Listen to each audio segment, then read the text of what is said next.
The Devil's Footprints, England's strangest winter mystery. In the early hours of February 9, 1855, the people of southern England woke to something they could not explain. Overnight, heavy snow had fallen across the county of Devon. Fields, rooftops, lanes, and churchyards lay untouched beneath a white blanket, silent, still, and pristine. But cutting through that silence was a trail, a single line of footprints. They appeared in village after village, stretching across the countryside for more than 40 miles, possibly far more. The prints were small, evenly spaced, and eerily precise.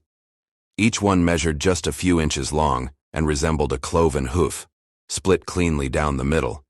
What disturbed people most was not just what the footprints looked like, but where they went, a trail that should not exist. The footprints moved in a straight, deliberate line. They crossed fields and frozen rivers without breaking stride. They climbed walls and hedges as if gravity did not apply. They appeared on rooftops, on the tops of haystacks, and inside enclosed gardens with no sign of entry. In some cases, the tracks led directly up to the front door of a house and then continued on the other side.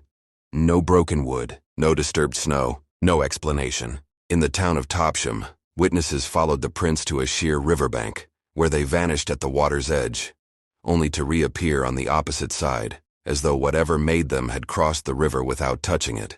In Exeter, the trail ran through churchyards, across grave markers, and over walls higher than a man's head, always in a single, unwavering line.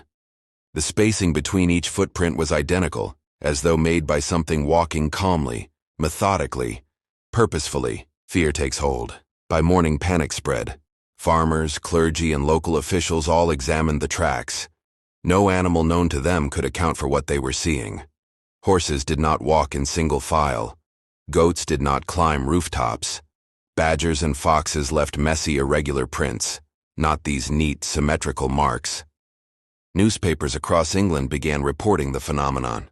Some accounts claimed the trail extended over 100 miles, though later investigations suggested many sightings may have been separate trails mistakenly connected. Still, the fear was real. Local churches held emergency services.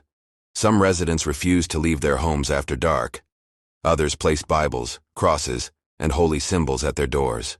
The name came quickly: the Devil's Footprints. Many believed Satan himself had walked the land that night.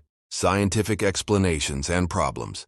In the years that followed, scientists and historians attempted to explain the mystery. One popular theory suggested escaped kangaroos from private menageries. But kangaroo prints do not match the shape described by witnesses, nor do they account for the distance covered or the obstacles crossed. Another explanation proposed mice or rats, whose tracks, when partially melted and refrozen, might resemble hoof marks. Yet this fails to explain the consistent spacing, the straight line movement, or the prints appearing on elevated surfaces. Some suggested balloons dragging chains or horseshoes tied together as a hoax. But no evidence of such devices was ever found, and the sheer scale of the trail would have required extraordinary effort across multiple towns without a single confession. Meteorological theories point to melting snow and optical illusions, where natural marks were misinterpreted in a state of fear and religious superstition. And yet, even skeptics admit that no single explanation accounts for all the reported features. What makes the case endure? What keeps the Devil's Footprints alive is not just folklore. It is the consistency of eyewitness accounts, recorded independently across different locations.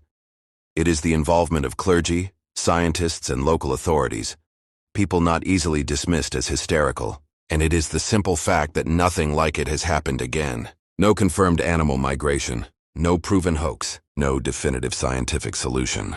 Just a trail in the snow, appearing overnight and vanishing by morning. A final thought. Today the snow has long melted. The villages remain. Life moved on. But for one winter morning in 1855, something walked across England. Something that left marks behind, and questions that remain unanswered nearly 2 centuries later. Whether the footprints belong to an animal, a trick of nature, or something far stranger, they remind us of an uncomfortable truth. Sometimes the past leaves behind mysteries that refuse to be explained. And sometimes, the snow remembers what we cannot.